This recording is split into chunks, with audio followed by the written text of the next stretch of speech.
Kalian, selamat jumpa lagi di channel saya Legally Blind dengan saya Mas Boy. Masih tentang video AC Milan dan mesin itu berhenti sejenak. Ya, Milan telah dikalahkan oleh Juventus tadi malam dan sebagai suatu tim yang dikatakan bagaikan mesin ya, karena mereka bermain sebagai satu kesatuan yang utuh dan kompak, mereka akhirnya berhasil dikalahkan oleh Juventus. 3-1 Juventus menang dan hasil ini membuat Milan menderita kekalahan yang pertama dalam 27 pertandingan Serie A secara beruntun. Jadi luar biasa ini, luar biasa. Dan juga rekor Milan yang selama 17 pertandingan mencetak 2 gol atau lebih juga berhenti ya, karena kita cuma mencetak 1 gol. Nah, kenapa mesin ini bisa berhenti? Ya karena komponennya komponen-komponen mesin itu sedang rusak gitu loh. Jadi kita tahu ya, sudah ada 4 pemain cedera, 3 pemain inti cedera, lalu ditambah lagi dengan cederanya Ante Rebic uh, dan Rade Krunic. Nah, dari prediksi saya yang sebelumnya, saya memprediksikan Milan akan menang 2-1. Ternyata salah ya, malah kalah 1-3. Itu saya tidak memperhitungkan bahwa beberapa jam sebelum pertandingan, Ante Rebic dan Rade Krunic terkena corona ya. Hasilnya positif. Sehingga mereka tidak dapat bermain. Nah, ini sangat-sangat mengganggu permainan Milan secara keseluruhan karena Ante Rebic itu termasuk salah satu pemain penting dan akhirnya karena tidak ada pemain defensive midfielder lagi karena Sandro Tonali kena kartu merah, Ismail Benacer masih cedera, Rade Krunic bahkan reserve-nya aja juga akhirnya tidak bisa bermain karena COVID. Pindahlah Davide Calabria dari posisi right back ke defensive midfielder menemani Frank Kessie. Nah, ini sangat-sangat mengganggu keseimbangan permainan Milan secara tim. Nah, namun meskipun kalah, kita mesti berbangga hati karena walaupun Milan sangat pincang timnya, tetap bisa mengimbangi permainan Juventus. Masa? Statistik berkata begitu. Jadi statistik dari Hotskor menyatakan bahwa ball possession AC Milan walaupun kalah ya, 43% Milan, 57% Juventus. Namun dari shots Milan unggul dengan 20 shots dan Juventus 16 shots. Milan juga unggul dalam shots on goal, 8 shot on goal dan Juventus 6 shots on goal. Namun ya Juventus lebih efektif dengan 3 gol tadi. Dan ini juga membuat kita tetap harus optimis karena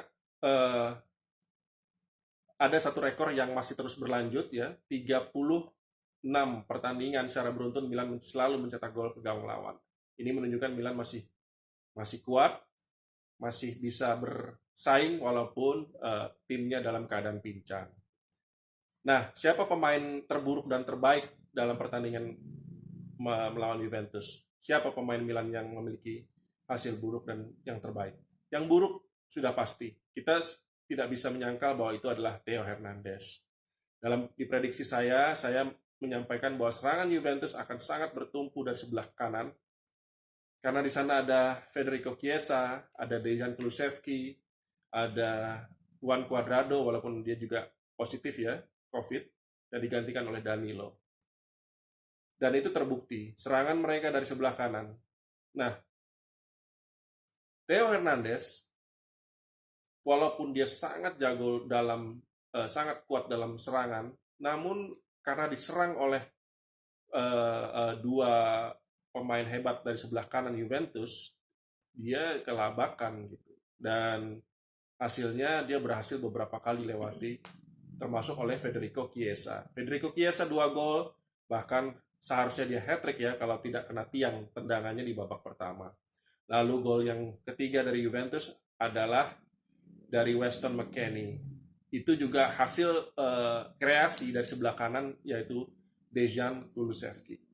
Andai kata Theo Hernandez bisa menahan ya satu atau dua serangan atau gol tersebut, ya mungkin kita masih bisa berharap imbang ya 1-1. Selain itu juga Alessio Romagnoli, kapten kita, juga bermain di bawah form karena sangat mudah ya, dia juga tidak mampu bekerja sama dengan Theo Hernandez di sebelah kiri pertahanan Milan. Lalu pemain terbaik siapa? Pemain terbaik itu antara dua, itu Rafael Leao dan Davide Calabria. Rafael Leao di babak pertama sangat bermain sangat baik ya sebagai center forward. Dia cukup merepotkan Juventus. 3 kali melakukan shot, 1 on goal, diselamatkan oleh Szczesny. Rafael Leao juga melakukan assist yang berbuah gol terhadap Davide Calabria. Nah, sedangkan Davide Calabria sendiri bermain bagus, walaupun dia bermain di posisi defensive midfielder, bukan posisi aslinya, tapi dia bermain bagus. Bahkan dia melakukan 3 shots, 1 on goal, dan berbuah gol dari tendangan dia, dari assist Rafael Leao. Jadi 2 ini pemain. La Gazzetta dello Sport dan Tutto Sport, media di Italia, juga menyimpulkan bahwa kedua ini pemain terbaik di AC Milan pada saat pertandingan tersebut. Nah, Davide Calabria oleh La Gazzetta dello Sport disebut sebagai Joshua Kimmich. Nah, ini sangat unik nih, karena Joshua Kimmich kita tahu adalah fullback yang juga bisa bermain sebagai defensive midfielder, dan dia salah satu yang terbaik di dunia saat ini. Jadi ini baik buat Davide Calabria. Pertandingannya sendiri berjalan menurut saya cukup seimbang, tapi Juve adalah Juve. Jadi dengan segala kualitas pemainnya, mereka mampu, dan juga ya kualitas pemain cadangannya ya, mereka mampu menguasai pertandingan lah. Dan termasuk yang salah satu yang baik adalah Simon Kjaer yang mampu membuat Ronaldo tidak berkutik ya di pertandingan ini. Oke. Nah, itu adalah hasilnya. Kita memang bisa bersedih, tapi kita juga bisa berharap banyak bahwa Milan akan kembali, apalagi mudah-mudahan dalam transfer Maldini dan Massara sudah akan mengusahakan untuk membeli pemain dari Strasbourg, yaitu Mohamed Simakan. Itu sepertinya sudah akan pasti datang. Ini back yang sangat potensial, muda dan potensial dari Prancis.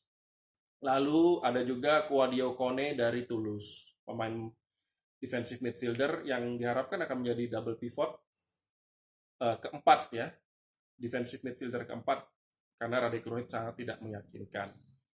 Dan kita masih punya alasan untuk optimis, terlebih karena Inter ternyata terpleset ya di kandang Sampdoria, dan doa saya terkabul ya. Inter terpleset di kandang Sampdoria 2-1, sehingga Milan tetap menjadi pemimpin klasemen Capolista walaupun dengan 1 poin, dan Juventus mendekat nih dengan poin Milan 37, poin Inter 36, dan poin Juventus 30. Berarti 7 poin ya, dengan 1 pertandingan lebih. Roma berada di posisi ketiga dengan 33 poin. Jadi ini semakin dekat nih dan seru nih persaingan perebutan Scudetto. Oke.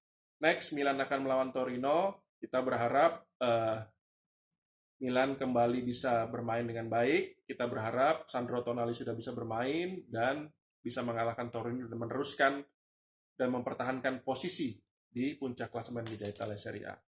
Oke, teman-teman semua, tunggu video saya berikutnya dan sampai jumpa. Bye.